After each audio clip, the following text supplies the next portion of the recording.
Bueno, buenos días a todos. Muchas gracias por estar nuevamente con nosotros en nuestro espacio Mega QM. En este año que sabemos que tiene grandes desafíos, ¿no? Un año que ya venía complejo por la naturaleza del año electoral en Argentina y la historia que tenemos, y al cual se han sumado algunos shocks externos que lo hicieron un poco más complejo, ¿no? Nos encontramos con una sequía muy fuerte, con faltante de dólares, y todo combinado con este duro año electoral. Entonces hoy lo invitamos a Emanuel Álvarez Agis, titular de la consultora P4Q, para que nos acompañe y nos ayude a pensar un poco este año electoral. Lo hemos llamado como la delicada combinación de economía y elecciones en este año complejo. Muchas gracias, Emanuel, por estar con nosotros hoy. Te doy la bienvenida. No se te escucha. Sí. A ver, ¿ahí me escuchás? Ahora sí, ahora te escucho perfecto. Buenísimo. Te decía, gracias por la invitación y vamos a tratar de iluminar, aunque sea un poquitito, esa cosa rara que viene para adelante. Como siempre, todo lo que sea pensar, tratar de entender, tratar de imaginarnos un poco los escenarios hacia adelante y que nos ayude a volcarlo en las decisiones del día a día. Hablábamos recién, uno tiene que seguir tomando independientemente de cuál sea el escenario. Así que te agradezco mucho que estés acá hoy con nosotros, y bueno, te dejo que nos compartas tu presentación y me sumo de nuevo más tarde para trasladarte las preguntas que nos vaya acercando la gente. Muchas Dale, gracias. buenísimo. Bueno, gracias. De vuelta, buen día a todos. Em, voy a tratar de, primero, atenerme a una restricción autoimpuesta, que me parece lo más sano, que es tratar de dedicarle el mismo tiempo a lo que queda de 2023 que a lo que viene después de 2023. Obviamente, dada la dinámica de la inflación, las reservas, el calendario electoral, uno podría estar hablando 4 horas seguidas de 2023, semana por semana, día por día, pero como recién decía Rodrigo, las decisiones que estamos tomando hoy ya tienen que ver no solo con 2023, sino fundamentalmente con lo que viene después. Entonces quiero tratar de dividir el tiempo eh, de esa manera. Y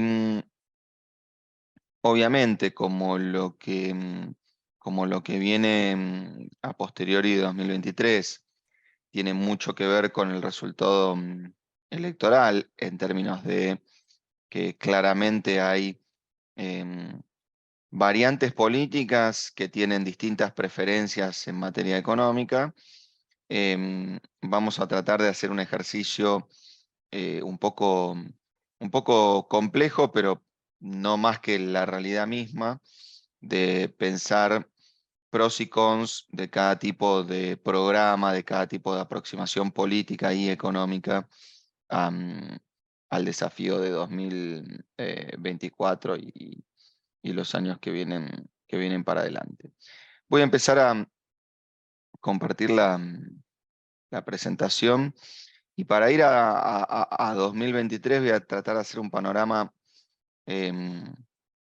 corto pero intenso de lo que tiene que ver con la actividad, la cuestión del acuerdo con el fondo en su ángulo fiscal y de reservas, la inflación, y ahí ya nos metemos a discutir un poquito la transición y las preferencias electorales y qué nos dice eso respecto de la economía. Para empezar con la actividad, quiero comenzar básicamente tratando de alumbrar un poquito alguna controversia reciente que, que está un poco popularizada con un término muy simpático, que es la barranización de la economía, esta cosa que a veces el gobierno utiliza para decir que, bueno, la crisis no es tan grave porque los restaurantes están llenos, el turismo, los recitales y qué sé yo. Y obviamente, cuando uno mira la trayectoria de la inflación y mira la actividad, a priori puede aparecer como una duda de, bueno, no tendría que estar todo derrumbándose. Em, para eso, nunca mejor que refugiarse en una buena teoría, y les diría que lo que está pasando no es muy raro, pero sí tiene que ver con innovación que le hicimos a la teoría económica en este último año y medio, un poco trágica, pero que es básicamente que nos metimos en una dinámica de stop and go trimestral. Usualmente en el pasado, cuando se popularizó la teoría del stop and go, uno la pensaba anualmente. Ejemplo, venía una sequía, venía un shock internacional negativo, una suba de la tasa de interés internacional, lo que sea. Ese año la economía se quedaba sin reservas, se devaluaba, caía la actividad, subía la inflación, la economía se metía en una recesión, ese era el stop, y la propia devaluación, acumulación de reservas y caída de la economía, sentaba las bases para el go, que era el próximo ciclo expansivo. Bueno, lo que ven acá es básicamente la dinámica de la actividad económica y las reservas, la variación de las reservas internacionales netas. Las reservas están trimestrales, la actividad está mensual, y básicamente lo que les quiero mostrar es lo que pasó a posteriori de la recuperación de la pandemia. Digamos, fíjense, uno diría, bueno, post pandemia la Argentina se expandió fuerte, más o menos hasta, digamos, agosto, septiembre del 2022, ¿sí? Con la salida del exministro Guzmán, y esa expansión estuvo básicamente apalancada en una fuente de financiamiento muy clara que fue las reservas. Nos comimos casi 7.000 millones de dólares de reservas para financiar esta expansión, y este incremento de reservas de 3.000 no fue un cambio de fundamental de la economía, sino el desembolso neto que nos hizo el Fondo Monetario en el marco del acuerdo que se firmó por acá en marzo del 2022. Cuando la economía llegó a este pico, tuvimos el primer frenazo en materia de reservas. Fíjense, perdón, 4, 6, 7, casi 8.000 millones de dólares para financiar esta expansión. Cuando la economía llegó a este pico, cambio de ministro mediante, crisis de deuda, se acordarán.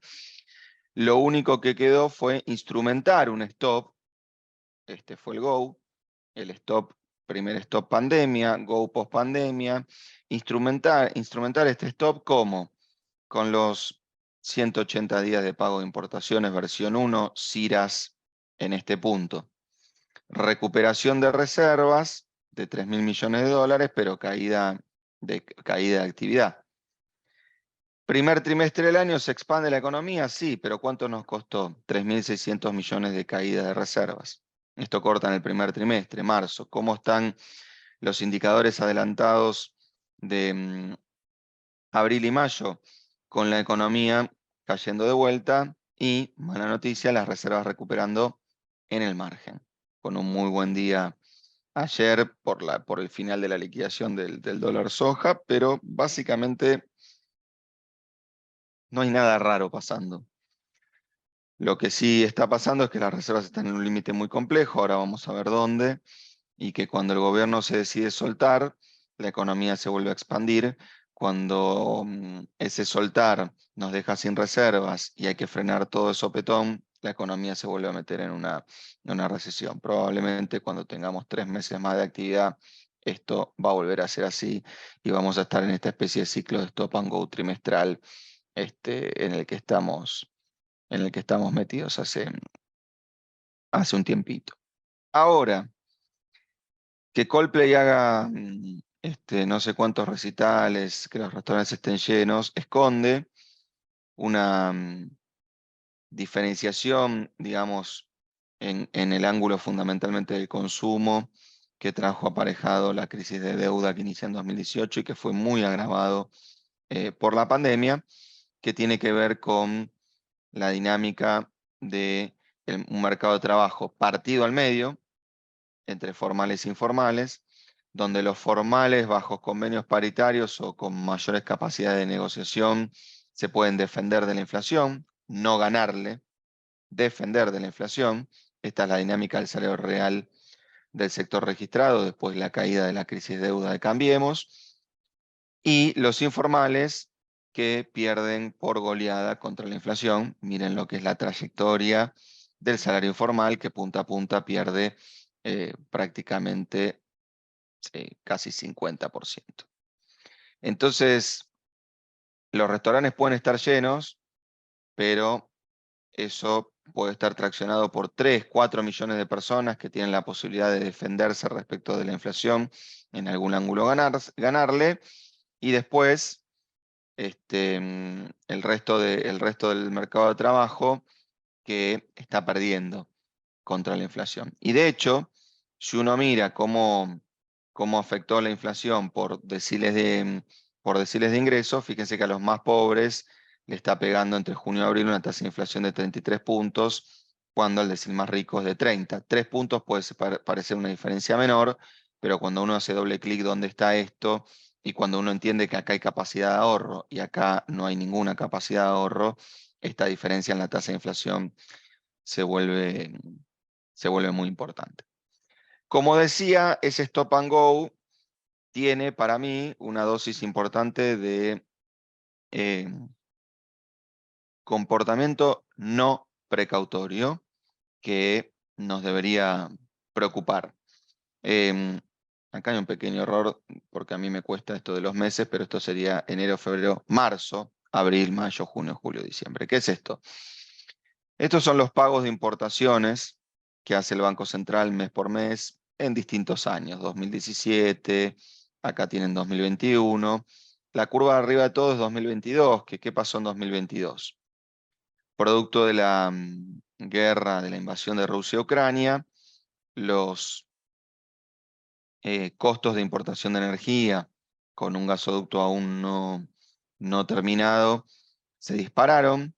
Eso hizo que entre mayo y junio la Argentina tuviera que pagar importaciones por un valor total de casi 7.000 millones de dólares, y como consecuencia, cuando eso terminó afectando muchísimo la reserva del Banco Central, vino la primera dinámica del stop and go con los 180 días de pago de importaciones, un afloje chiquitito en noviembre y una vuelta a frenar los pagos en diciembre. Ahora, cuando termina el año 2022, más o menos el 15 de enero de 2023, ya estaba claro que por más que en la Argentina cayera un diluvio, el efecto de la sequía iba a estar, digamos, iba a cuantificarse en una pérdida de ingreso de dólares por parte de cobros de exportación de entre unos 15.000 y 20.000 millones de dólares. Decíamos en el 15 de enero, ese era el rango. Hoy estamos hablando de unos 21.000, 20.000 para hacer un número redondo. Dado el impacto de la sequía y entendiendo que Argentina no tenía fuentes de financiamiento alternativas para ponerle un amortiguador a esa pérdida de 20.000 millones de dólares de reservas, no tenía alternativas porque el Banco Central estaba con muy pocas reservas, el mercado internacional de capitales está cerrado para la Argentina con valores de riesgo país que hacen prohibitiva la toma de deuda, y el Fondo Monetario nos acababa de firmar un acuerdo acá que nos había desembolsado unos 4.000 millones de dólares netos que ya no los habíamos gastado acá. Dado eso, había que pensar la economía argentina en base caja. ¿Qué es en base caja? Bueno, los dólares que tenga del lado de la exportación son los dólares que voy a poder tener para destinar a la importación, más los pagos de deuda del sector privado, más los pagos netos al Fondo Monetario Internacional, más los servicios de deuda soberana que tuviera en 2023. ¿De cuánta plata estamos hablando? Perdón la desprolijidad, que quiero ir a buscar una tabla que me quedó adelante. Veamos esta cuenta almacenero bien sencilla. Vamos a trabajar de la siguiente manera. Las exportaciones las vamos a dividir en granos y resto, las importaciones en energía y resto. 2022 es un buen año en materia de exportaciones, fundamentalmente explicado por precios, pero también con dinámicas de cantidades interesantes sobre todo en energía, de unos 90.000 millones de dólares, de lo cual la mitad es granos, la mitad son otras cosas, y un nivel de importaciones, de pagos de importaciones, enfatizo, de pagos de importaciones, de 70.000 millones de dólares, de los cuales 14 eran la energía que se encareció por la invasión de Rusia a Ucrania. Ahora, estos pagos esconden, en realidad, que Argentina pagó importaciones por 70.000 millones de dólares, pero nacionalizó productos por 80.000. Como consecuencia, le quedamos debiendo al resto del mundo, no por decisión de las compañías que operan en Argentina, sino por decisión del Banco Central primero y del Ministerio de Economía después con las IRAs, unos 10.000 millones de dólares. Entonces, en realidad, si uno quisiera saber cuánto importó Argentina, importó por 80, pagó 70. Dado que la sequía implica una caída de ingresos de dólares de 44.000 a 27.000, fíjense que el crecimiento del resto de las exportaciones, muy explicado por energía, y la baja en las importaciones de energía derivadas del gasoducto y la reducción de precios del GNL no llegan a compensar esta caída, Argentina va a poder pagar solo 60.000 millones de dólares de importaciones este año. Y cuando digo pagar este año, también digo importar. ¿Por qué? Porque no creo que el resto del mundo o que nuestros proveedores en el exterior nos quieran financiar más allá de lo que ya nos están financiando, que es 10.000 millones de dólares. Entonces, hay que entender qué implica poder pagar 60.000 millones de dólares este año de importaciones. Primero, implica una contracción de las importaciones muy fuerte. ¿Por qué? Porque acuérdense que la comparación acá, si uno quiere pensarlo en términos de actividad, de insumos, de oferta, no es de 70 a 60, en realidad es de 80 a 60.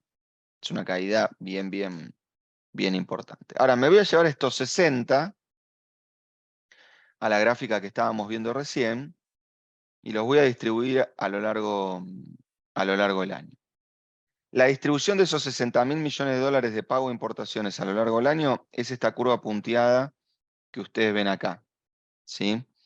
Una curva punteada que, por ejemplo, me implica un nivel de importaciones menor al año 2021, que es la curva que está por acá arriba, y menor a las del año 2022. Parecida, un poco arriba, a la del año 2017, que es esta curva de acá. Cuando arrancó el año, nosotros veníamos monitoreando esta variable con mucha atención y decíamos, bueno, la verdad estamos proyectando muy bien. Acá, en enero, pensábamos que los pagos de importaciones iban a ser 4.250 millones de dólares, fueron 4.100. En febrero pensamos que iban a ser 3.600, fueron 3.700. O sea que estábamos muy bien. Ahora, fíjense lo que pasó en marzo y en abril. Los pagos fueron 6.000 y 5.200, 5.400, mientras que nuestra estimación estaba en el orden de los 4.500. O sea que si el sistema de administración de importaciones que tenemos en Argentina hubiese acomodado la economía al impacto de la sequía de manera precautoria, Argentina tendría que estar con un nivel de pago de importaciones de unos 4.000 millones de dólares menos. Esa es la razón por la cual la actividad no se lastimó tanto en el primer cuatrimestre. Pero esa es también la razón por la cual, déjenme adelantarme un poco en esta presentación, las reservas netas están acá. Repito, ¿dónde pensábamos nosotros que iban a estar las reservas netas en el primer cuatrimestre? Acá, en 4.000 millones de dólares. Si las reservas netas en el primer cuatrimestre hubieran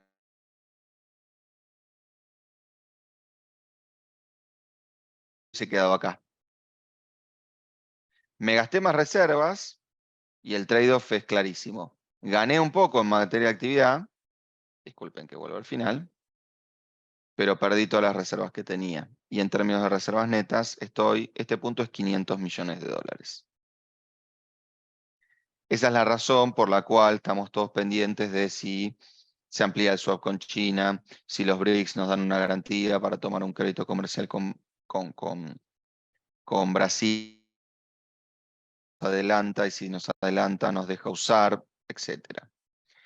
Punto importante, las reservas internacionales están en niveles críticos. Críticos, quiero decir, 1.500 millones de dólares abajo de la transición entre Cristina Kirchner y Mauricio Macri. Este escenario, combinado con la dinámica de la tasa de inflación y algunas cosas más, hace que este indicador, que ahora explico qué es, esté en un máximo histórico. ¿Qué es este indicador? Este es un modelo de estimación de lo que nosotros denominamos fragilidad financiera, que tiene adentro unas 40 variables y que indica la probabilidad de una devaluación. 0 es que no hay probabilidad de devaluación, 1 es que hay muy alta probabilidad de devaluación. Ahora, claro, Argentina con un mercado desdoblado de facto, esa devaluación puede ocurrir en el paralelo, puede ocurrir en el dólar oficial. Fíjense que cada vez que el índice de fragilidad macroeconómica y financiera alcanzó un máximo local, ocurrió algún tipo de devaluación. Junio del 2014, diciembre del 2015, devaluación del oficial todavía en la crisis de deuda de 2018, devaluación de las PASO, agosto del 2019, devaluación del paralelo, octubre del 2020, devaluación del paralelo, julio del 2022, máximo local del índice de fragilidad, y este último número es abril, y cuando sumemos el dato de mayo, que vamos a tener, devaluación del paralelo, 500 pesos el paralelo en mayo. ¿Qué alternativas tiene el gobierno en esta situación? Vuelvo un cachito acá y habrán visto que acá hay unas columnas. Bueno, como es bastante público em,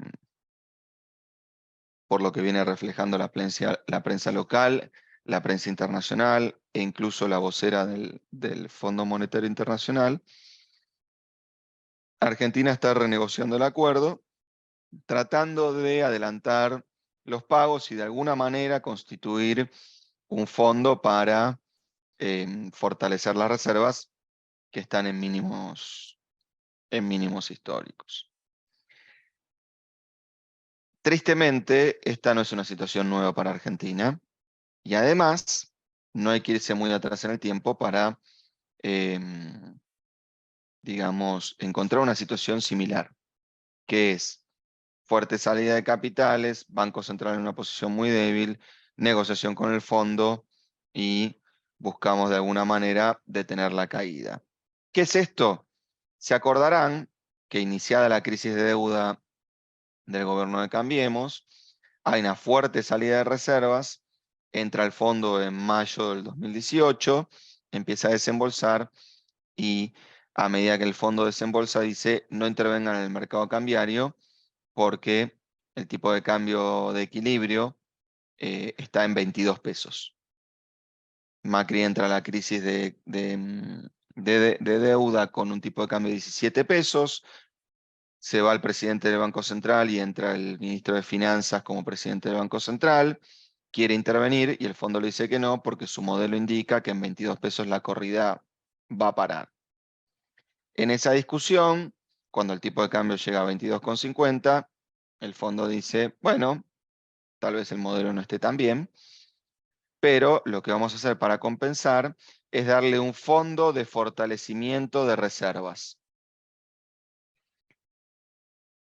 Y entonces le da al Tesoro unas reservas que el Tesoro deposita en el sistema financiero local, pero que el Banco Central no podía tocar porque eran del Tesoro.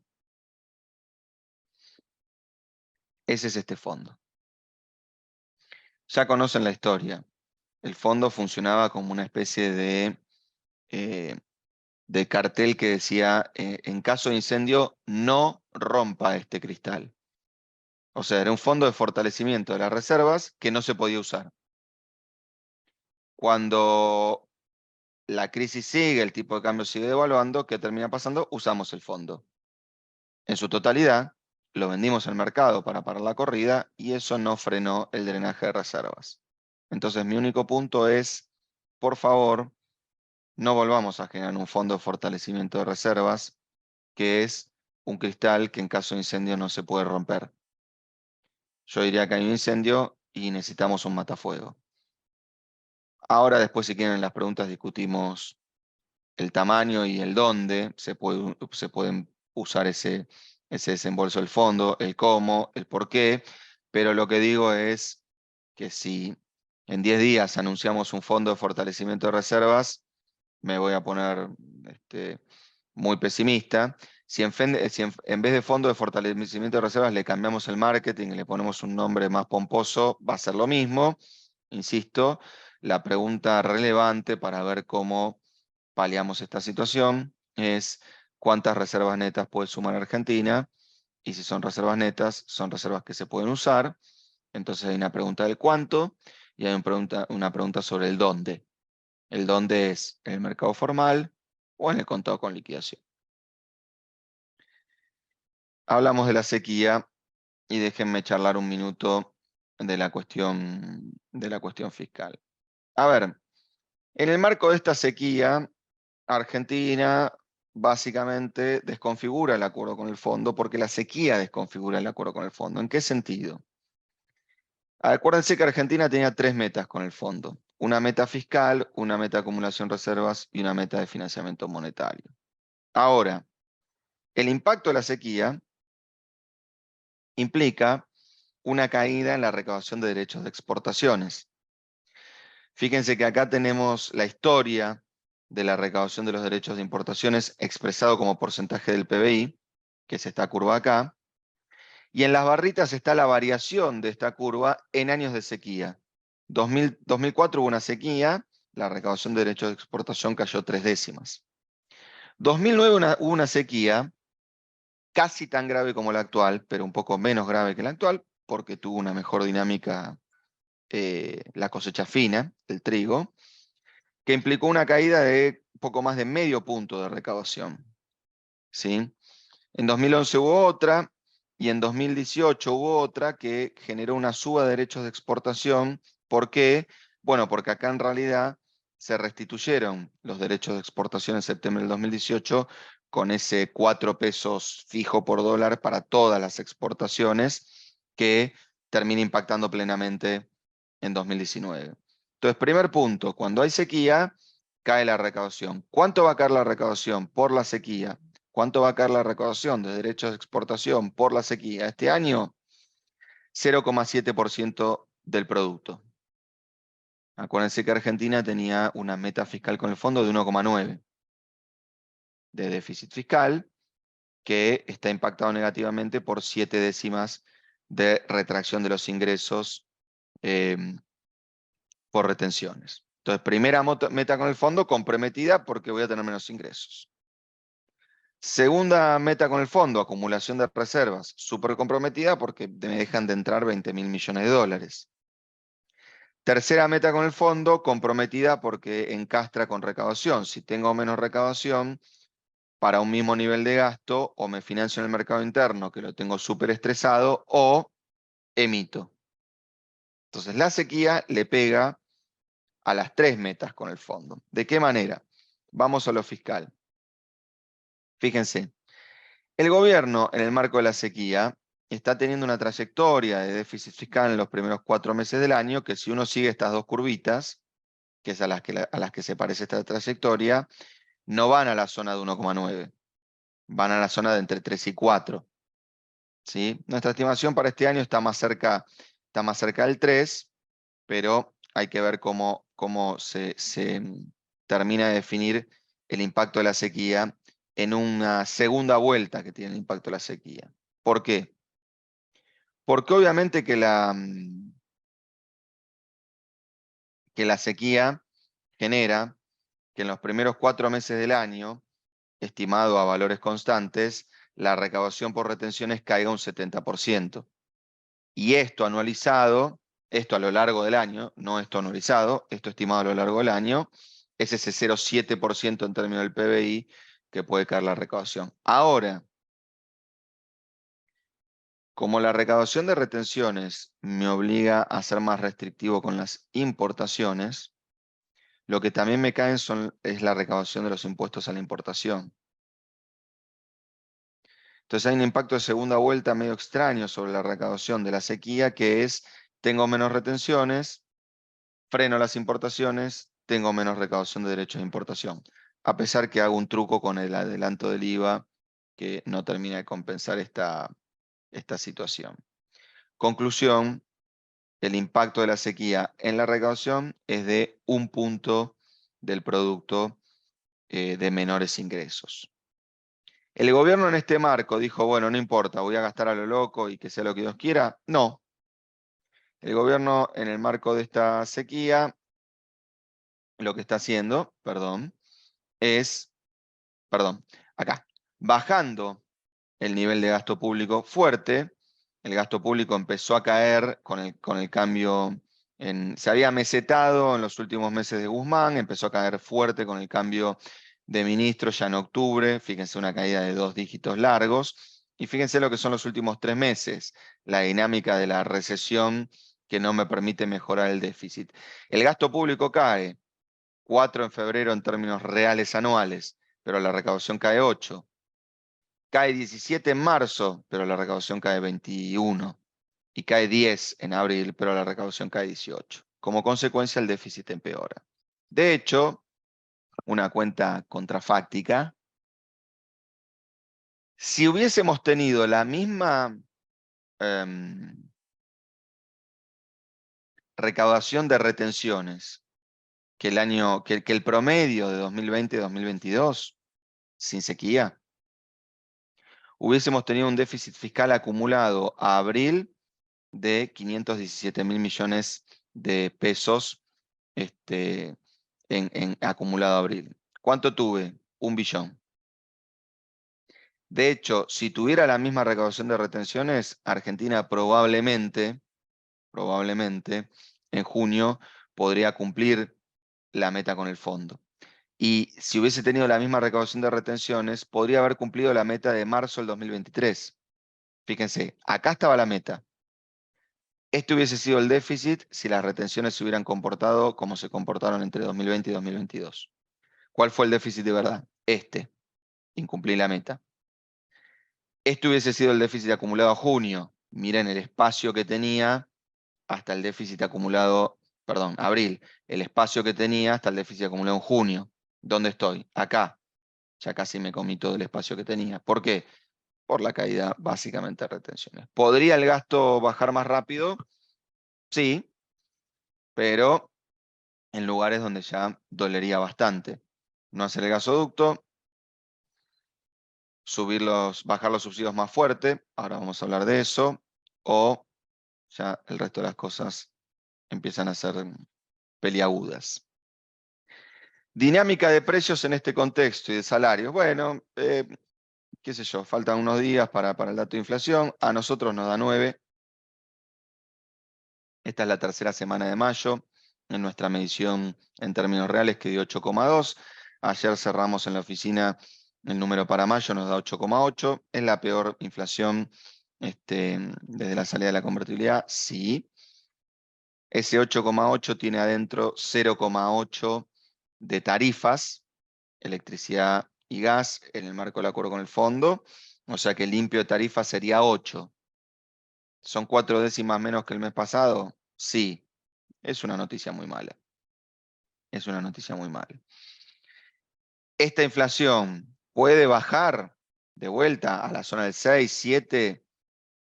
Sería difícil. ¿Por qué? Porque nos estamos indexando muy rápido a esta nueva dinámica de la inflación, cosa que ha pasado durante todo este periodo. Fíjense esta historia. Diciembre del 2020, mayo del 2023. Nosotros tenemos un monitor de paritarias que monitorea cualquier paritaria de cualquier sindicato que tenga más de 10.000 afiliados. Bueno, acá hay una selección, ¿no? Porque son bastantes más.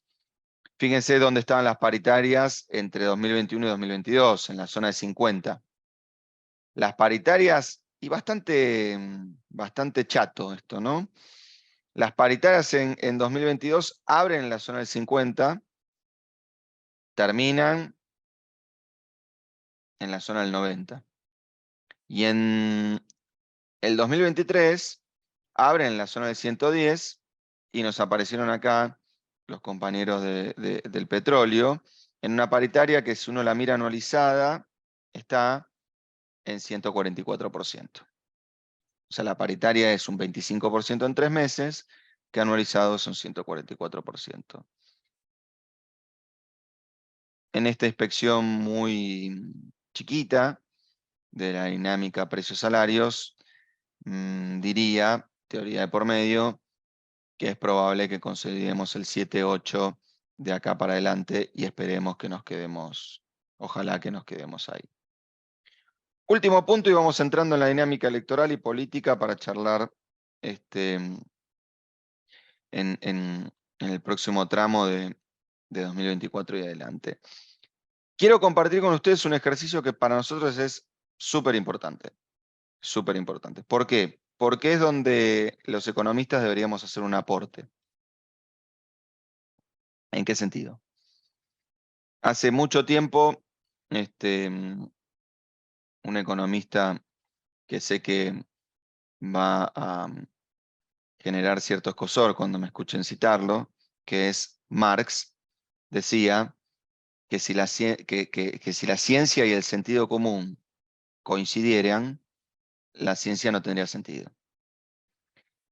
Entonces, las intuiciones, digamos, del sentido común o de la realidad del día a día de cada uno de nosotros, a veces son bastante poco conducentes para hacer diagnósticos económicos. Hago esta introducción para decir que si yo hiciera una encuesta acá y preguntara a qué tipo de cambio creen ustedes que están los precios de la economía argentina, me juego que sale 3-1, 3-2 al paralelo. Al paralelo. Bueno, ¿eso de dónde proviene? Proviene de una experiencia cotidiana que tenemos todos nosotros cuando vamos a comprar cierto tipo de productos, que vemos el precio, nos quejamos y tal vez viajamos al exterior o nos metemos en eBay o en alguna plataforma y decimos, che, ¿esto cuánto sale afuera? Tanto. Ah, pero si en pesos en Argentina sale tanto. ¿En dólares cuánto sale? Dividimos por 230, nos parece carísimo en dólares. Dividimos por, vamos a número redondo, por 460 y decimos, ah, no, está el mismo precio en dólares que en el exterior, pero en dólares paralelos, no en dólares oficiales. Conclusión, una, los precios ya están al dólar paralelo. Conclusión 2, ah, pero entonces si devaluamos el oficial no pasa nada, porque los precios ya están al paralelo. Bueno, nos acabamos de mandar ese moco hace 10 minutos, ¿no? 4 años, que en la historia del país son 10 minutos, porque ya tuvimos ese diagnóstico de los que los precios ya estaban al paralelo, y cuando devaluamos, en ese momento de 10 a 16, duplicamos la inflación. Ahora, claro, la historia no siempre se repite de manera idéntica y esta es una situación distinta a la que había en 2015. Parecida en ciertos ángulos, muy distinta en otros. Entonces, lo que voy a tratar de hacer ahora es discutir con ustedes si los precios, ¿a qué dólar están los precios? ¿A qué dólar están los precios? Y de vuelta, vamos a arrancar por las intuiciones y vamos a terminar en argumentos un poquito más técnicos. Primero, acá pasa algo que tiene que ver con esa diferencia entre quienes podemos defender nuestros ingresos de la inflación o incluso ganarle, y aquellos que no pueden defender sus ingresos respecto de la inflación y entonces pierden contra la inflación. Y la diferencia, llevada a un punto muy, eh, muy práctico, es la siguiente. Voy a proponer lo siguiente. Los que podemos defender nuestros ingresos de la inflación, sabemos cuánto vale un auto de alta gama que está acá, pero no tenemos idea cuánto vale un kilo de harina que está acá. Aquellos que no pueden defender sus ingresos de la inflación, saben cuánto vale un kilo de harina y ni se preguntan cuánto vale un auto de alta gama. Entonces hay una especie de sesgo cognitivo en esto, que es que cada uno mira los precios de aquello que se quiere comprar. Y tal vez en este llamado habemos un montón que miramos los precios de de los autos de alta gama, o de una televisión, o de una notebook, o de un celular, o de un buzo, o de un par de zapatillas, o de un pantalón, y no nos preocupamos tanto de mirar los precios de la harina, el pan, el pollo, la leche, las bananas, el tomate, el azúcar, el café o el arroz. Lo que estoy diciendo es descriptivo, no es ideológico o moral. Tiene que ver con cómo las diferencias de ingreso generan patrones de consumo distintos. Entonces, lo que tienen acá es selección de productos comparables, expresados en dólares, al tipo de cambio formal y al tipo de cambio paralelo, el contado con liquidación, está en inglés, disculpen, blue chip swap se dice en inglés. Y acá tienen los precios en dólares, en un solo dólar, porque esas economías tienen un solo dólar, de Estados Unidos, Chile, Uruguay, Brasil y México, mismo producto. Visualmente, si la columna del tipo de cambio formal está muy oscura, está muy roja, quiere decir que los precios de esos productos que están muy rojos pueden estar al paralelo. Si está muy verde, quiere decir que están al formal. Entonces, fíjense, ¿cuánto vale un kilo de harina en Argentina? Al tipo de cambio oficial, 80 centavos de dólar. Si uno lo quiere expresar al tipo de cambio paralelo, serían 40 centavos de dólar. ¿Tiene sentido que un kilo de harina valga 40 centavos de dólar? No. Un kilo de harina en cualquier parte del mundo vale entre 1 y 2 dólares. ¿Sí? Argentina, al ser productor de trigo, de maíz, etcétera, puede tener un precio un poquito más chiquito. Sí, puede tener un precio un poquito más chiquito. Kilo de pan. ¿Cuánto está en el mundo? Entre $1,5 y $2,5. ¿Cuánto está en Argentina el tipo de cambio oficial? 2 dólares. Al tipo de cambio paralelo, 1. Parece que está al tipo de cambio oficial. Pollo, 4 dólares. ¿Cuánto está en el mundo? Entre 4 y 2 dólares y piquito. ¿Estará al paralelo? Parece que está al oficial. Ahora, me voy a la otra punta. Un auto de gama media alta en Argentina. ¿Cuánto vale el tipo de cambio oficial? $66.000. El promedio de esos mismos 5 autos que están incluidos acá en Estados Unidos son 26.000, 42.000 en Uruguay, 43.000 en Brasil. Al paralelo, ¿cuánto estaría? 35.000. Está al paralelo. Ahora, fíjense un auto de gama baja. No está claro que estén al paralelo. No está claro que un Onix, disculpen el chivo, esté al paralelo. Porque su precio comparable no está tan lejos de $20.000.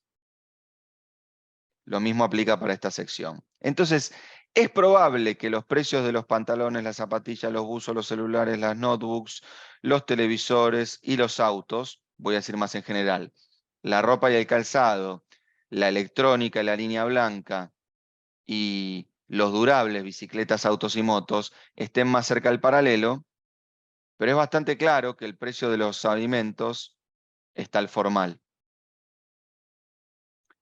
Si yo tuviera que decir cuánto de los precios de Argentina están al paralelo para entender si una devaluación podría impactar o no en la inflación, debería entender el peso de estos productos en el índice de precios al consumidor, que es cómo se mide la inflación. Bueno, lo que está al paralelo pesa menos del 18% del IPC. Lo que está al oficial, esta sección, representa el 30% del IPC. El resto, o sea, el otro 50%, son servicios. Un poquito más, porque el IPC es 60% servicios, 40% bienes. Conclusión. Si hacemos una devaluación, probablemente hay un 10, 15, 18% de los bienes que componen el IPC que pueden quedar igual en dólares o que incluso pueden caer en dólares. El resto se va a mover con la devaluación. Me parece esto muy importante para pensar lo que viene en 2024. Entonces, primer punto para apoyar. Si devaluamos va a aumentar la inflación. Créanme que si devaluamos va a aumentar la inflación. ¿Va a ser el pass-through igual de alto que lo que fue en 2015-2016? No, va a ser un cachito más bajo. ¿Cuánto? 0,05, 0,1, no más. O sea, si en 2015 el pass-through fue de 0,6, 0,7, 0,7, 0,8, el pass-through del año que viene será 0,6, 0,7. No va a ser 0, no va a ser 0,1. Dicho esto, charlemos de 2024 y abrimos a preguntas. Como les decía al principio, voy a tratar de que podamos fijar ideas respecto de los programas alternativos que existen para 2024. Y como la verdad que hay internas políticas que en parte tienen que ver con distintas visiones económicas en casi todo el espectro político, me voy a concentrar en las alternativas que son relativamente públicas, sobre las cuales uno puede trabajar, y voy a intentar charlar con ustedes de qué consecuencias podrían tener esas alternativas. De esta manera. ¿Qué es esto? Quédense tranquilos que lo vamos a recorrer juntos. Cuando uno habla de un programa macroeconómico, lo primero que tienen que entender es que está haciendo un recorte de lo que es la economía y se está refiriendo específicamente a la macroeconomía. Esto lo que quiere decir en primer lugar es que yo no voy a hablar de la microeconomía. O sea, no voy a decir qué me parece que podría generar el programa económico del candidato X a la industria del litio, porque eso es la micro. Entonces, ¿qué es la macro?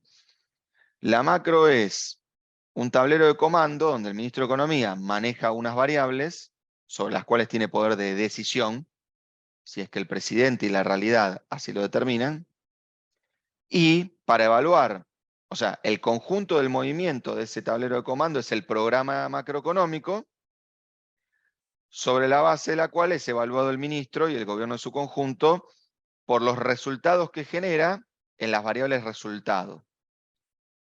Al tablero los economistas lo llamamos variables exógenas, a los resultados los economistas los llamamos variables endógenas. El ministro mueve unas palancas, hay una máquina hace chorizo, que es la economía y sus movimientos, y que genera ciertos resultados.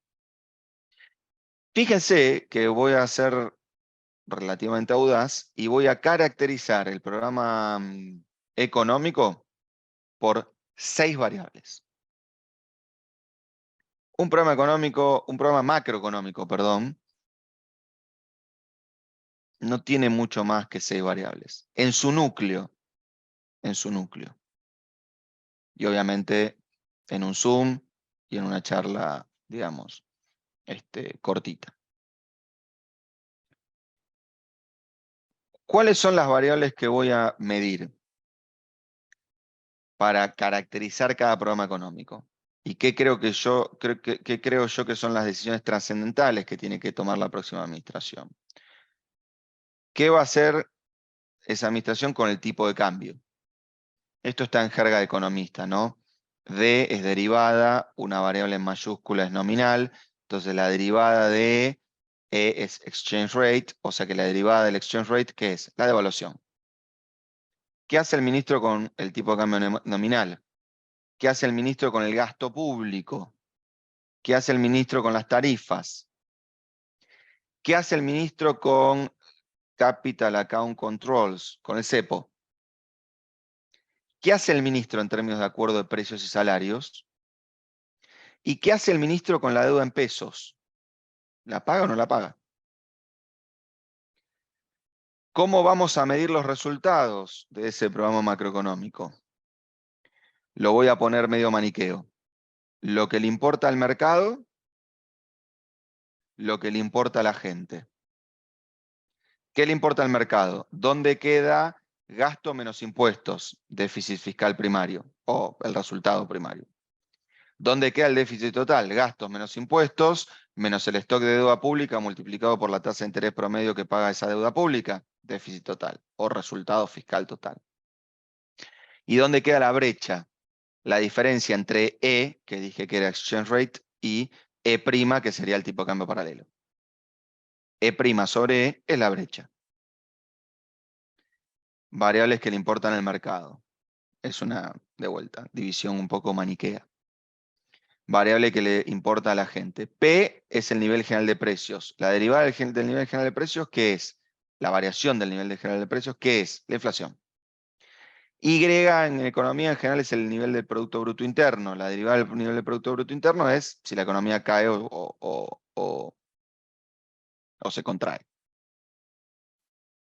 Y si P es el nivel de precios general de la economía, W grande es el nivel de salario nominal, W grande dividido P es el salario real, la derivada de eso es cómo varía el salario real. Programa macroeconómico, resultados. ¿De qué ministro? De un ministro halcón, de un ministro que tome el programa de Cavallo, que está explícitamente expuesto en su blog, de un ministro de una paloma y una caracterización de lo que viene siendo el programa de Sergio Massa.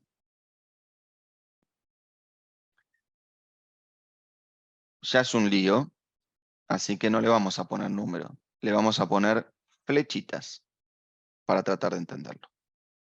De esta manera. Si soy un halcón, y probablemente este programa ya haya caído en desgracia, por suerte, arranco con ciertas definiciones importantes. Mi objetivo, una definición importante es, vamos a salir del cepo el día 1. Control de cuenta capital, saco el cepo el día 1. Saco el cepo el día 1. Si saco el cepo el día 1, la devaluación en realidad, ¿quién la controla? El mercado.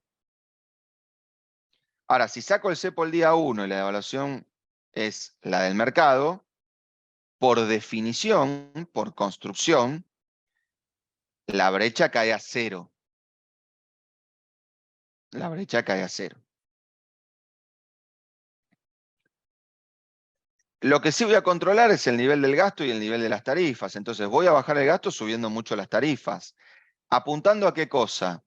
A que el déficit primario sea 0. Voy a buscar equilibrio primario con mi política fiscal, que en buena medida es una política tarifaria. Control de precios y salarios, si soy halcón, no voy a hacer.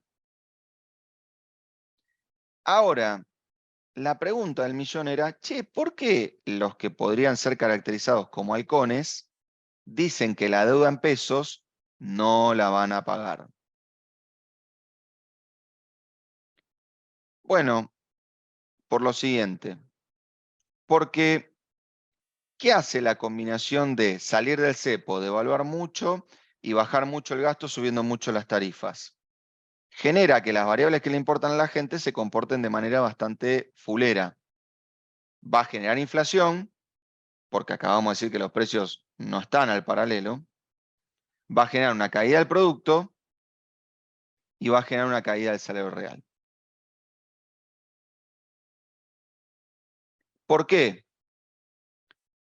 Porque la disparada de la inflación que me genera la salida del cepo y la devaluación hace que el esfuerzo para estabilizar nominalmente la economía tenga que ver con el nivel de ajuste del gasto público, que tiene mucho que ver con el nivel de ajuste de las tarifas.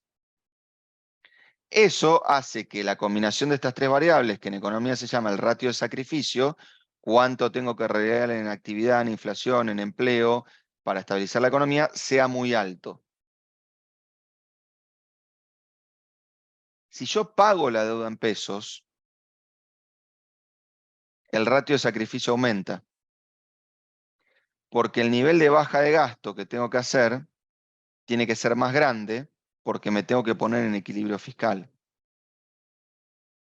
Entonces, en realidad, no pagar la deuda es una manera de hacer un ajuste fiscal más chico que termina en un ratio de sacrificio más chico que si la pagara. Por eso muchas veces cuando uno escucha discutir un halcón, no voy a hacer nombres propios, salvo en el caso de Cavallo, porque ha tenido la honestidad intelectual de escribir lo que para él hay que hacer.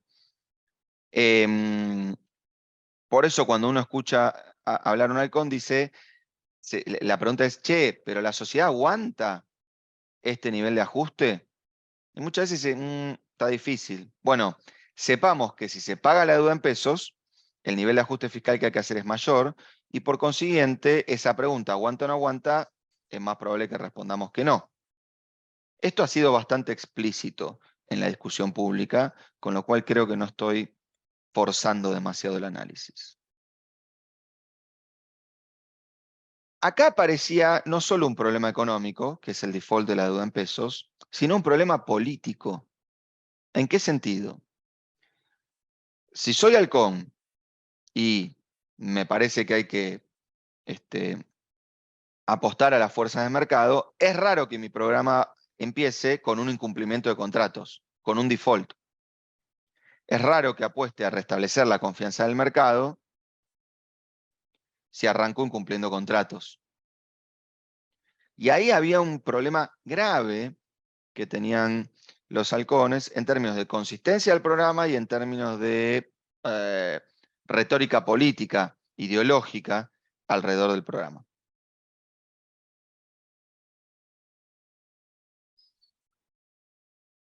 Viendo esa problemática, Cavallo hizo una propuesta que desde el punto de vista técnico es muy, pero muy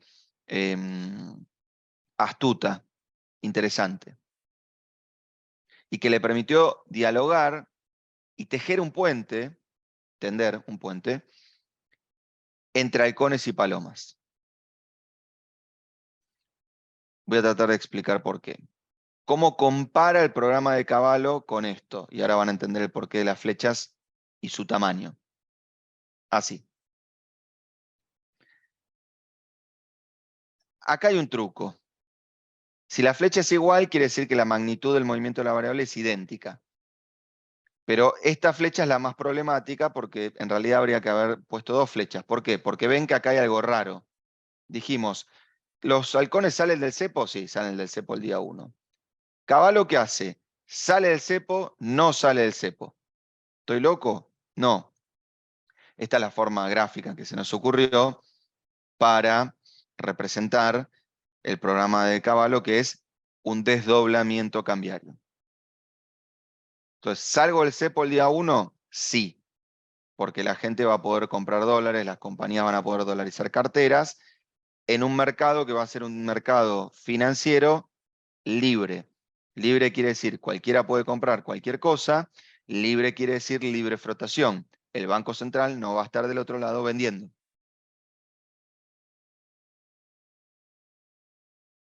Y no salgo del cepo porque las exportaciones de bienes y servicios, perdón, las exportaciones de bienes se van a seguir cursando por un mercado cambiario comercial y va a haber una diferencia entre el tipo de cambio comercial y el financiero. ¿Por qué dije que Cavallo presenta un programa que ayuda en buena medida a los halcones, porque Cavallo dice, desdoblando, la deuda en pesos se paga. Voy a hacer una interpretación propia. La pregunta, si la deuda en pesos se paga en un desdoblamiento, es anecdótica, es irrelevante. Voy a tratar de explicar por qué. Primer punto, ¿cómo funciona un desdoblamiento? Bueno, las compañías a partir de mañana pueden decidir si quieren tener bonseres, LEDs, globales, bonares, CDRs o T-bills, bono de Brasil, acciones de una compañía española, dólares, cara grande, lo que sea. Con su caja pueden hacer lo que quieran. Ahora, sepamos que si se quieren dolarizar, o sea, si quieren vender bonseres y comprar dólares, esos dólares se los van a estar comprando a una contraparte privada. Y esa contraparte privada no va a ser un exportador, porque el exportador no puede vender sus dólares en el tipo de cambio financiero, los tiene que vender en el comercial. O sea, ¿querés comprar dólares? Sí. ¿Cuántos puedes comprar? Todo lo que quieras. ¿A qué precio? Al que te los venda, al que encuentres que quiera vender dólares. Y sabe que ese que está vendiendo dólares no puede ser un exportador. Puede ser un exportador que consiguió un financiamiento de un banco internacional, porque no es el producido de la exportación, es el resultado de un financiamiento. Puede ser un argentino que tiene un depósito en Uruguay y lo quiere vender y agarrar pesos, etc. Cavallo dice, en ese desdoble, el programa fiscal que yo tengo es el mismo que el de los halcones. Hay que hacer un fuerte ajuste del gasto, fundamentalmente subiendo tarifas. También hay que hacer otras cosas, pero no importa. Fundamentalmente subiendo tarifas. Como consecuencia, el déficit fiscal primario va a bajar lo mismo que en el programa de los halcones. Pero el déficit total no tanto. ¿Por qué? Porque los halcones no pagaban la deuda. Entonces, I chiquita por B grande iba a cero. Acá sí se paga la deuda, con lo cual el servicio de deuda pública, la de pesos, la de corto, sigue estando y entonces la baja del déficit total es más chica. Si el programa sale bien, la brecha se elimina, porque al final los tipos de cambio convergen. ¿Dónde? La mitad entre el paralelo y el oficial, dice Cavallo. ¿Y por qué hacemos todo esto? Porque fíjense que haciendo el mismo programa fiscal, Cavallo argumenta que el ratio de sacrificio sería más chico. Va a haber inflación, pero menos que en el programa de los halcones. Va a haber caída del producto, pero más chica que en el programa de los halcones. Va a haber caída del salario real, pero más chica que en el programa de los halcones. ¿Por qué? Porque el tipo de cambio no va a ir hasta el valor de la brecha como en este proceso, sino que va a ir al medio. Yo sé que esto es bastante abstracto y bastante complejo, pero les voy a traer un ejemplo que me van a entender. Argentina salió del 2001 con una devaluación brutal de 4-1. Esa devaluación brutal de 4-1 generó que la inflación pasara de deflación en 2001 a 40% de inflación en el 2002. 8 puntos de caída del producto, 5 puntos de suba el desempleo. Eso fue el ratio de sacrificio. Si Argentina hubiese salido, teóricamente hablando, ¿no? Si Argentina hubiese salido de un desdoble, si Argentina hubiese salido con un desdoble en el 2001, ¿cómo es eso que el ratio de sacrificio hubiese sido más chico? Desde el punto de vista teórico, Argentina podría haber desdoblado en el 2001. ¿Hubiese habido un tipo de cambio financiero? Sí. ¿A dónde se hubiese ido el tipo de cambio financiero? A 4-1 por lo menos. El tipo de cambio comercial, ¿dónde lo hubiésemos puesto? Bueno, hubiésemos pasado de 1 a 1,40. Cuando Argentina empezó a recibir ingreso de capitales, ¿qué pasó con el tipo de cambio? Fue de 4 a 2,70. Ahora, la inflación que me comí en 2002 fue la inflación de que el tipo de cambio llegó a 4. Si uno aplicara el desdoblamiento en la tesis Cavallo al 2001, en realidad lo que hubiese pasado es que el tipo de cambio financiero hubiese ido de 4 a 2,70, Cuando el tipo de cambio financiero llegaba a 2,70, el 1,40 del comercial convergía, lo hacías converger al 2,70, y entonces la inflación que tenías en el 2002 no era la inflación del 4,1, era la inflación del 2,71, más chica. Y entonces la caída del producto era más chica y la caída del salario real era más chica. Desde el punto de vista teórico, los desdoblamientos funcionan así. Toda vez que Argentina desdobló, salió mal. El tipo de cambio financiero se depreció y el comercial convergió al financiero. No se encontraron a mitad de camino. ¿Hay factores que pueden ayudar a empeorar? Sí, un montón. No quiero, digamos, ampliar tanto la discusión. Podemos ampliar ahora en las preguntas. Ya termino con los últimos dos. ¿Qué dicen las palomas en este contexto? Acá está el programa Paloma.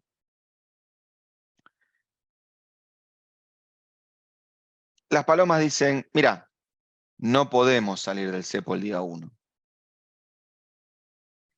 Así que vamos a hacer una corrección de tipo de cambio, pero bueno, no para eliminar la brecha. ¿Por qué? Y porque si hay cepo, por definición va a haber brecha. Con lo cual apunto a achicar la brecha, pero no a eliminarla. Por eso la flecha es más chiquita. Voy a hacer un ajuste fiscal, pero lo tengo que ir negociando y es el ajuste fiscal que tiene que ir tolerando la sociedad, los movimientos sociales, los beneficiarios de planes sociales, los sindicatos, la clase media y la clase alta con los aumentos de tarifas, todos los que viajamos en transporte público, etc. Entonces va a haber una baja del gasto, más chica que en este programa, porque además el shock nominal que tengo que estabilizar es más chico que en este programa, porque la evaluación es más chica que en este programa, o sea que las tarifas van a subir, pero no van a ir a cero el año 1. Insisto, no voy a salir del cepo. Voy a hacer algún tipo de negociación de acuerdos, de precios, de salarios, de quita de subsidios, etc. Y la deuda en pesos la voy a pagar. ¿Porque me gusta? No. ¿Porque la necesito? ¿Por qué? Porque voy a equilibrio primario, pero no equilibrio total. Entonces tengo que seguir financiando el déficit, porque si no tengo que emitir. Entonces el programa de las palomas, al mercado le gusta menos que el programa de los halcones, a la gente le gusta más que al programa de los halcones. Porque como hago las cosas menos drásticas, la inflación acelera, pero menos, la actividad cae, pero menos, los salarios caen, pero menos. Le juro que salió así y no es chicana. ¿Cómo está haciendo el programa de Massa?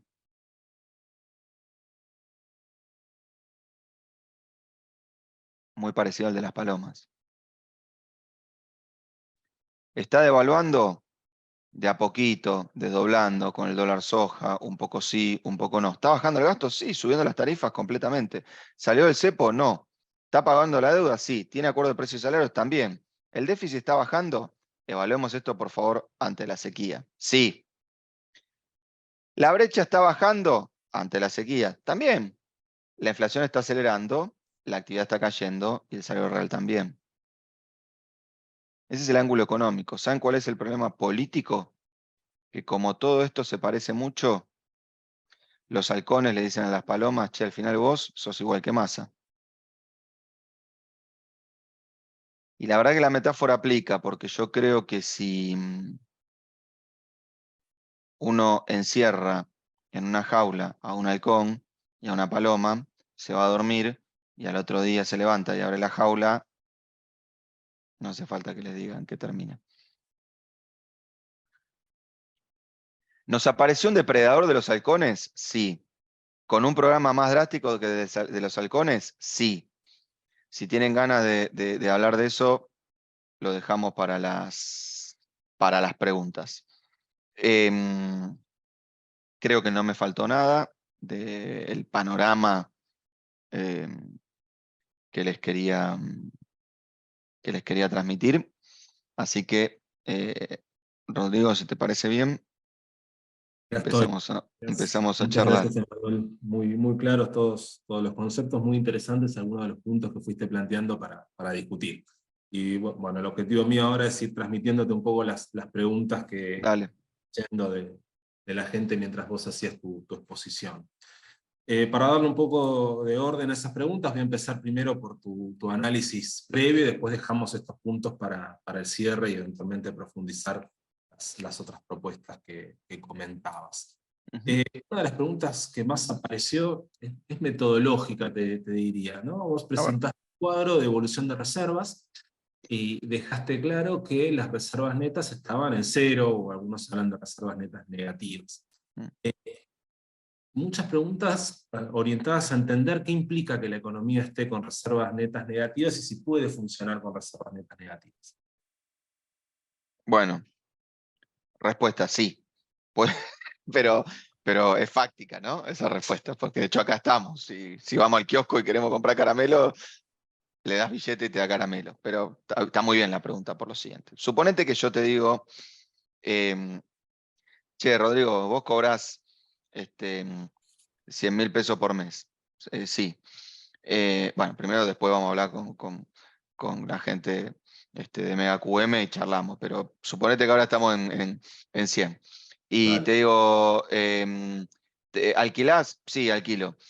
¿Cuánto te va a subir el alquiler en el segundo semestre? Y me va a pasar de 80.000 pesos a 120.000. ¿Y te van a aumentar el sueldo? No. Bueno, hago esa cuenta, sumo todos tus ingresos, 100 lucas multiplicada por 12, ¿sí? Y después sumo 80 por 6 más 120 por 6 y vos estás en reservas netas negativas. Quiere decir que tus ingresos de plata genuina superan a tu deuda de corto plazo, definido el corto plazo como 365 días. Por eso digo, las reservas netas son un concepto. No es que si uno mete $100 en el Banco Central, aparece un billete de menos $100, porque si no parece que hay un agujero negro en el Banco Central. Es un concepto que suma las disponibilidades de dólares propios que tiene el Banco Central y le resta las deudas de corto plazo que tiene el Banco Central. Esto es, las deudas que vencen en los próximos 365 días. Por eso el swap de China se resta, porque el swap de China vence a los 365 días.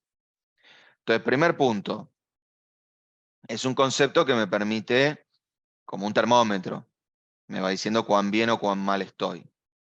Ejemplo, en una economía parecida a la Argentina, pero que anda mejor, que se llama Turquía, se utiliza el concepto de reservas netas, idéntico a la Argentina, pero también se utiliza el concepto de reservas utilizables, que es la plata que tiene y puede usar, que no es lo mismo que la deuda que le vence en los próximos 365 días.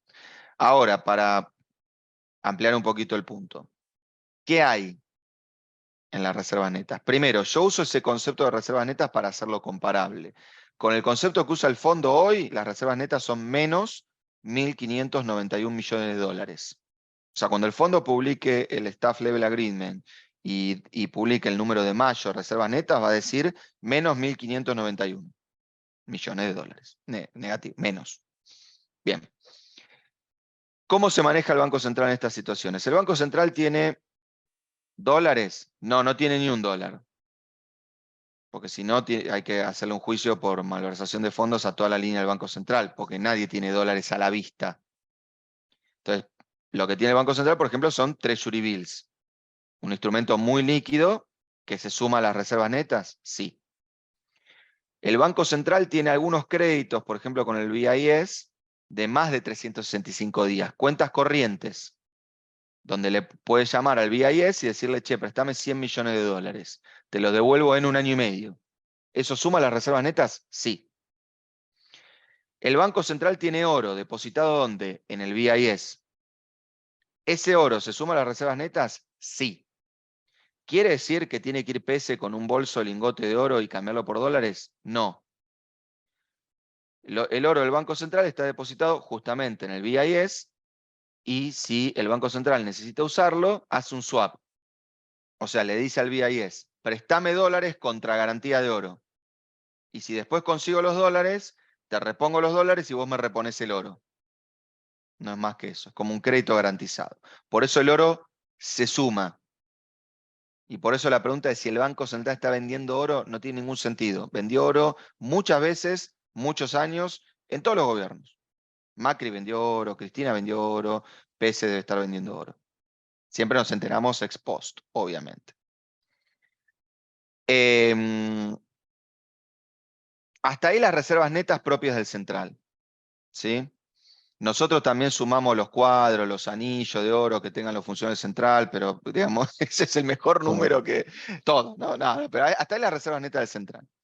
Ahora, por ejemplo, vos sabés que resabio de la convertibilidad, donde el Banco Central no podía funcionar como prestamista de última instancia, Argentina constituyó una sociedad que se llama CEDESA, donde los bancos en el momento de la convertibilidad, por cada depósito que obtenían, dejaban depositada una garantía. Porque si se caía un banco, el central no le podía dar redescuentos, porque había un sistema de convertibilidad. Entonces, en el caso, para suplir la falencia que me genera una caja de conversión, de que el central no puede funcionar como prestamista de última instancia, estaban esos depósitos. Hoy si se cae un banco, cosa que no sería el caso porque el sistema financiero está súper sólido, el Banco Central le daría un redescuento. Pero CEDESA sigue existiendo y tiene 2.000 millones de dólares en disponibilidades. ¿En qué invierte CEDESA? En treasuries. ¿Quién es el accionista de oro de CEDESA? El Banco Central. Entonces, ¿puede el accionista de oro de CEDESA clavarle una letra a esa sociedad, agarrarle los treasuries y venderlos contra dólares? Sí. Entonces, CEDESA no es reserva neta, pero es reserva usable. Sigo. Pagamos cupones hace unos meses, ¿no? De globales. ¿Quién cobró esos cupones? Vos, yo, la gente que está en el call, pero también el ANSES. Hoy, el sector público consolidado tiene unos 2.000 millones de dólares depositados en el sistema, de cupones que cobró de los globales, de ONs privadas, lo que sea. Justo da la casualidad que cuando el Banco Central tiene que vender reservas y no tiene netas, puede llamar al ANSES y decirle, che, ¿no tenés ganas de suscribir una LEDE? Sí. Bueno, vendeme esos dólares de los cupones y tomá esta LEDE. Y en un instante transformaste reserva bruta en neta. ¿Puede el Banco Central estar usando dólares de los encajes de la gente? Mi impresión, no. Porque para eso, uno dice el dinero es fungible, sí, pero los procedimientos del Banco Central no son fungibles. Para vender dólares de la gente, el Banco Central tiene que elegir uno, ¿de qué banco vende eso? Porque los encajes son un depósito de una entidad financiera privada o pública en el Banco Central. Con lo cual, si yo le digo a la mesa de dinero del Banco Central, che, vendé dólares de la gente, el de la mesa me va a decir, ¿de qué banco? ¿Y qué le digo? ¿Que le tomé el depósito y le doy una letra a cambio? Entonces, punto importante. ¿Podemos llegar a esa situación? Sí. ¿Estamos cerca de esa situación? Aún no. ¿La podemos estirar 2 años más? No. Estamos hablando de trimestres. Entonces, el concepto de reserva neta es ese. Argentina puede funcionar con reservas netas negativas. Es un indicador de cuán mal estamos. Dicho todo esto, nunca estuvimos tan mal. Lo acabo de mostrar en el gráfico. Nunca estuvimos tan mal. Y 2015, diciembre, fueron 2.000 millones de reservas netas, misma metodología. Hoy estamos en mayo con menos 1.500. El cambio de gobierno queda muy lejos.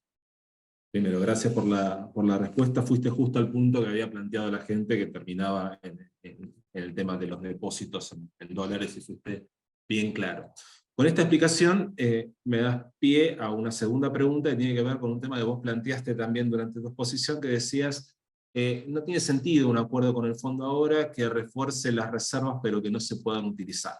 Que después discutamos cuál sería el uso óptimo de esos dólares en este contexto. Te devuelvo esa pregunta que vos me hiciste. Buen punto. Bien, a ver, esta metodología o esta reputación que el Fondo Monetario se quiere construir sobre sí mismo, ya está claro por años de fracasos que es nada, pura retórica. ¿En qué sentido? El fondo usualmente ha dicho, yo soy una institución que cuando llego y apoyo a un país, genera un efecto en el mercado de absoluta calma, porque el mercado entiende que estando el Fondo Monetario la situación macroeconómica se va a resolver. Estoy hablando de décadas de fracaso de esa tesis, pero cuando ocurrió con Macri, ¿qué pasó?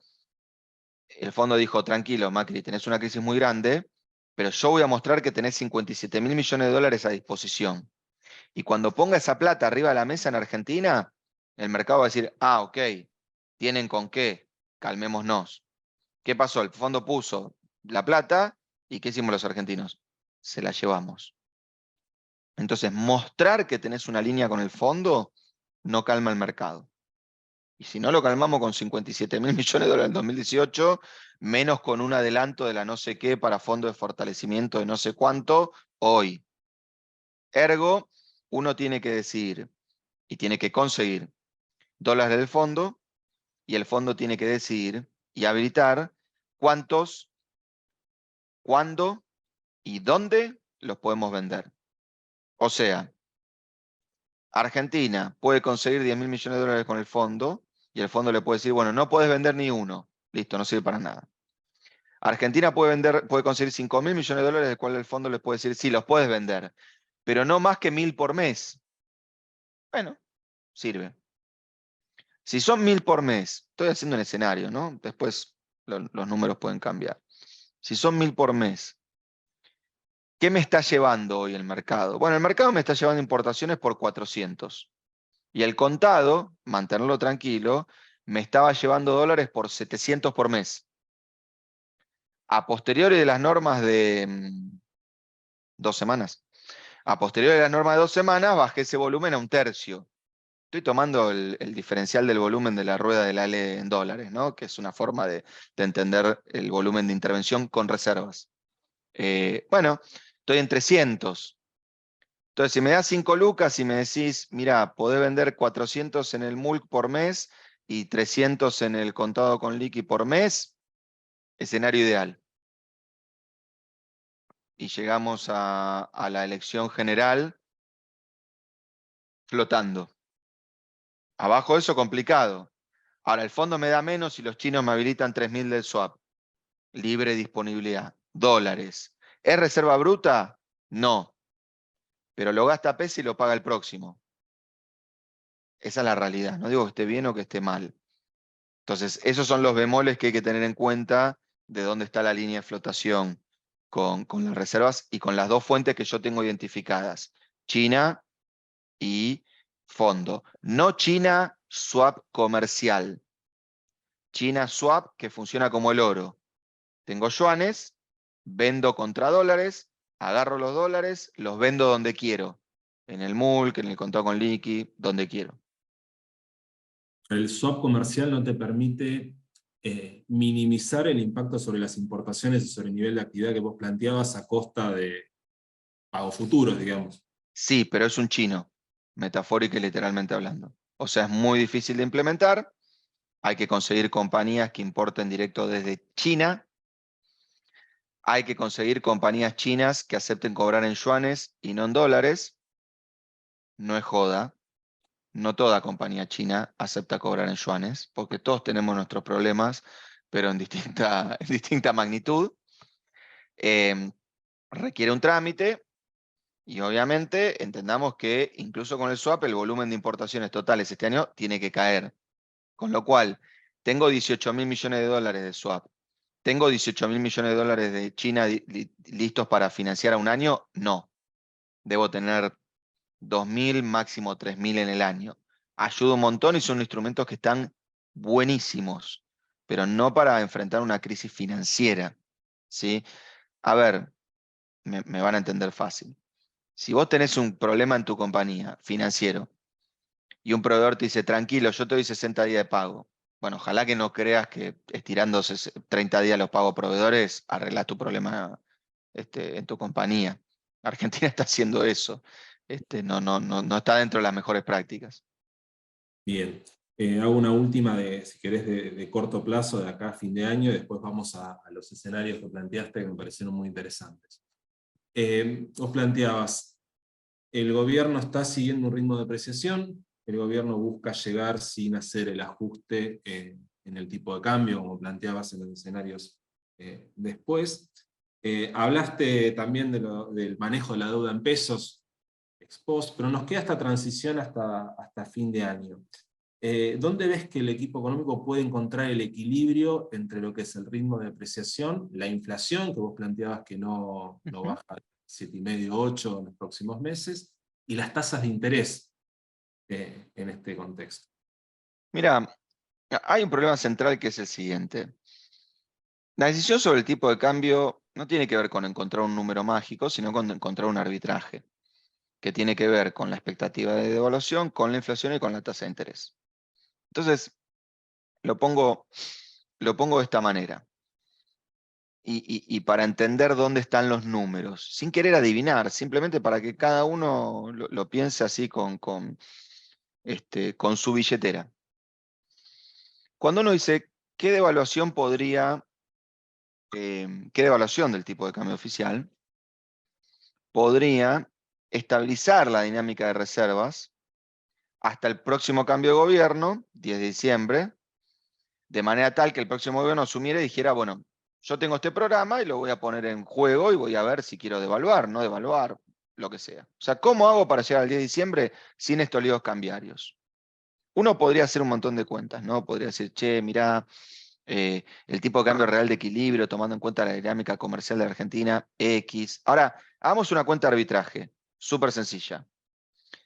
No hagamos una encuesta porque vamos a terminar en los diarios. Piense cada uno para sus adentros a qué dólar vendería dólares propios y compraría o devengaría una tasa de una LEDE hasta diciembre.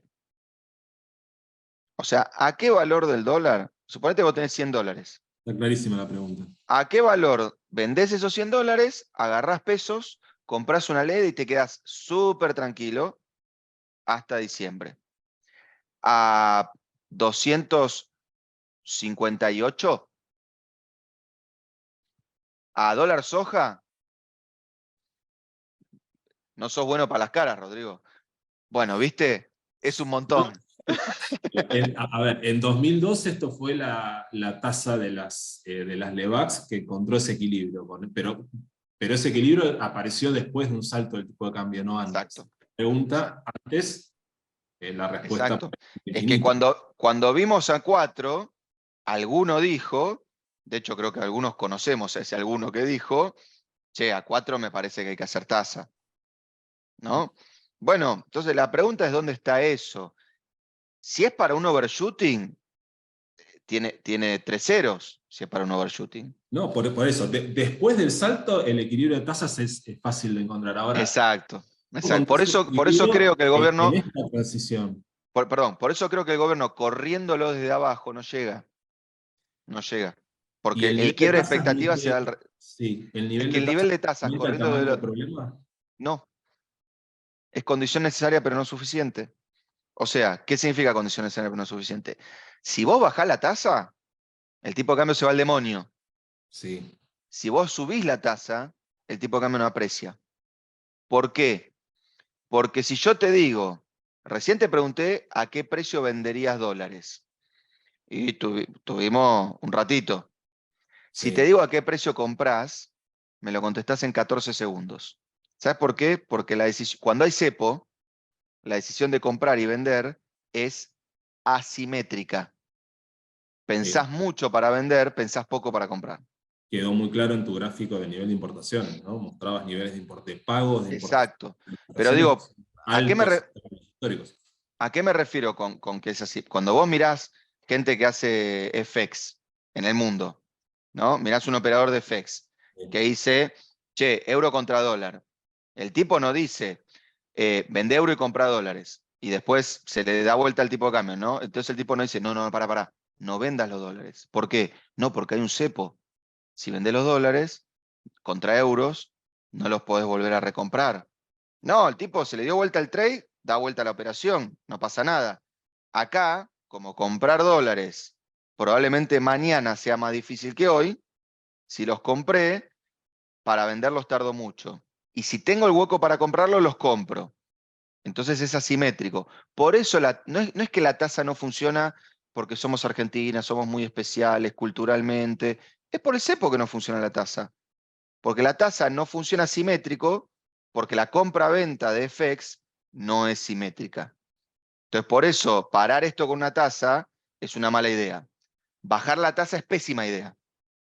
Ese es el intríngulis de esta dinámica.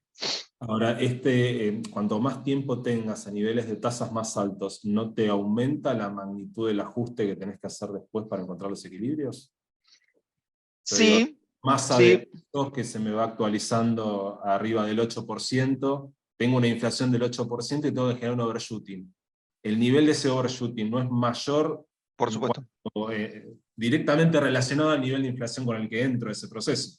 Por supuesto, por eso las nominalidades de este proceso son horribles. Pero, de vuelta, tiene que ver con la nominalidad, pero también tiene que ver con el desequilibrio, ¿no? ¿Por qué? Porque, a ver, en la convertibilidad entramos con deflación, Por supuesto.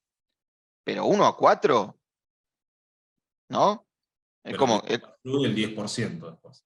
claro, Hasta claro, era pero otro lo que, escenario. Pero tuviste exacto, un pero overshoot, tuviste inflación de 40 con devaluación de 400.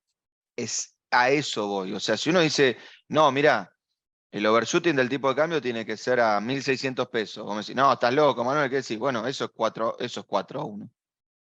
Entonces, ojalá que no, pero lo que digo es que uno se asusta con los números, pero después de 1.600 puede volver a 400, ¿no? Sí, a 400, que es como decir volver de 4 a 2,70.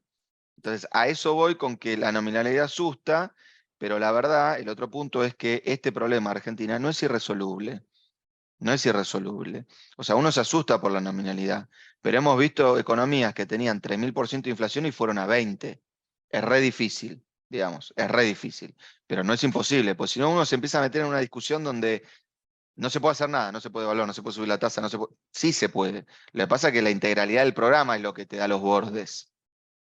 Hoy, lamentablemente, en esta transición que tiene mucho que ver también con las elecciones, digamos, es muy difícil la integralidad. Ahora, si le querés tirar con un solo instrumento, es más difícil aún. Perfecto. Bueno, vamos a los programas que planteaste, que la gente nos transmitió varias preguntas con respecto a ese punto. La primera tiene que ver con el que no mencionaste, digamos, con la dolarización Sí. de Milei, ¿no? Sobre su viabilidad y sus implicancias en ese enfoque de análisis que estaba muy bueno. Sí, a ver, hay varias cuestiones. Primero, desde el punto de vista técnico, y pensando en la dolarización como un programa, como el principal objetivo de la dolarización cuando se creó, cuando se discutió, la verdad que aplicado a Argentina no tiene sentido desde el punto de vista de lo fundamental. ¿Por qué? Porque cuando vos pensás en cambiar de moneda, la literatura especializada que te dice, bueno, usted tiene que cambiar de moneda para que su economía solucione un montón de problemas. En particular, si creces es más fácil solucionar los problemas. Entonces, el cambio de moneda a veces tiene que ver con una estrategia de crecimiento de comercio exterior. Por eso solés cambiar a la moneda de tu principal socio comercial. Digamos, los países de la periferia europea que se meten en la Unión Europea tardíamente no dolarizan. Se van al euro. ¿Te imaginas? Si dolarizaban, uno decía, pero flaco, entendiste mal. Entonces, El Salvador, ¿por qué dolariza? Porque está integrado comercialmente a Estados Unidos. Después la dolarización se empezó a deformar, ¿no? Con Ecuador. Pero en realidad la dolarización lo que te indica el manual es, che, usted agarre la moneda de su principal socio comercial. Bueno, entonces Argentina tendría que, depende del mes, o ir a yuanicizar, o a, ¿cómo se diga? O a realizar, o a eurificar. Dolarizar no se entiende, pues nosotros le vendemos al mundo lo mismo que le vende Estados Unidos y le compramos al mundo lo mismo que le compra Estados Unidos. Primer punto. Segundo punto. No hay una discusión de cuál es el tipo de cambio de dolarización. Es la división de un agregado monetario contra las reservas. ¿Cuáles? Netas, si no estás cagando a alguien. Da negativa la reserva neta. ¿Me perdonás si la ponemos en cero? Sí. Da infinito, ¿no? El límite de algo que tiende a cero, dividiendo, da infinito. Pero ponele que le ponemos los números de febrero. 3.000 palos. Contra base da 1.500. Contra M1, 3.000. Contra M3, 4.500. Contra M3 más la deuda del tesoro, 6.000. Ahora uno dice, no, pero es contra base que hay que hacer la cuenta. Bueno, los que dicen que hay que hacer la cuenta contra la base, les aviso, se quedan todos con plazo fijo en pesos en el banco esperando el canje. No vale decir es contra base e ir corriendo a buscar el depósito. De hecho, en la convertibilidad lo que te corrieron fueron los plazos fijos y no la base. Por Dios. Ahora, te pregunto a vos como administrador de un fondo común de inversión. Si vengo yo y te digo, vengo del futuro, se dolariza. ¿Vos te quedás con un Bonser largo? Paga pesos más inflación. Por definición no existe pesos más inflación el año que viene. Ergo, podés esperar a ver qué te dan a cambio, o podés venderlo, agarrar los precios y comprar qué cosa. Dólares, ¿qué vas a comprar? Si compras euros vas a tener que ir a la casa de cambio para comprar leche. Bien. Ahora, como este argumento cayó por su propio peso, apareció la siguiente propuesta. Che, es verdad, reservas netas el Banco Central tiene poco, pero tiene unas reservas netas de valor variable. ¿Qué es? Los globales, o sea, la deuda soberana, y las letras intransferibles. ¿Qué es común global? Que una letra intransferible es común global. Es un supuesto muy fuerte. Es como que yo te diga que una estatua es como el señor, que la estatua de Gallardo es como Gallardo. Y me quedo ahí porque hay una discusión importante en ese tema. Digamos, no es lo mismo. Es un bono que no puedes transferir, lo cual lo hace llamar letra intransferible. Pero suponete, ¿cuál es el trade que se está planteando en términos de dolarización? Mira, si vos anuncias un programa de dolarización, podés conseguir en el mercado 70.000 millones de dólares, no importa si armás un trust donde pones los globales, las acciones lancé, las letras intransferibles, los títulos de propiedad emitida. El technicality no es el punto es económico. Vos podés conseguir deuda neta por 70.000 millones de dólares y con eso dolarizás al contado con liqui. Bueno, varios puntos sueltos. Si dolarizás al contado con liqui, vos, Rodrigo, que dijimos que cobrabas 100 lucas, cobrás 100 lucas dividido 500. Pero con hermosos $200. Claro. Y uno diría, ¿qué va a pasar? Bueno, va a pasar lo siguiente. O te morís, o tenemos 150% de inflación en dólares el primer año de la dolarización. Arranca mal. Arranca mal. Segundo punto. O sea, vamos a ir a Wall Street, a un roadshow, a decirle, ¿viste que nosotros tenemos un problema de endeudamiento? Sí. Bueno, ya sabemos cómo solucionarlo. ¿Cómo? Vamos a duplicar la deuda externa. ¿Nos van a prestar a un país que dolariza? Está raro. Está raro. Y en el medio de todo eso, hasta que no volviste al roadshow con las 70 lucas bajo el brazo, tenés que cerrar los bancos y trabajar en trueque. Así que tal vez la idea de la dolarización sea eliminar la inflación porque vamos a una economía de trueque, sin moneda. Si no, no entiendo cómo. Clarísimo. Te hago la última pregunta, no sé si estabas corto de tiempo, para darle un cierre. Planteaste el análisis de impacto, digamos, de los distintos programas o esquemas de programas económicos en la primer derivada, digamos, en el primer impacto de corto plazo. ¿Qué pasa si uno le pone una mirada un poco más larga? ¿No? Tenías Sí, claro. uno intermedio con un desdoblamiento y otro gradual. ¿Qué pasa si pongo la mirada 2 años después, 1 año y medio después? Muy buen punto. Yo lo primero que se entienda es que cuando uno tiene un problema de inflación crónica, que es lo que tiene Argentina, por eso a mí me parece que las comparaciones, esto es el 2001, este es el 89. Bueno, el 2001 no es porque en el 2001 era deflación, ¿no? Con lo cual, si tenés un 2001, tiralo que nos abrazamos todos bien fuerte, digamos, una deflación en este contexto. Pero no es el 89 porque el 89 era hiper. Entonces, la verdad que es una inflación crónica Y las inflaciones crónicas se solucionan de dos maneras. A la Israel, donde el año que implementás el plan, la inflación baja, o a la 99,9% de soluciones de inflación crónica que no son Israel. El primer año del plan, la inflación antes de bajar, sube. Entonces, la evaluación del programa de la próxima administración es muy difícil hacerla el primer trimestre.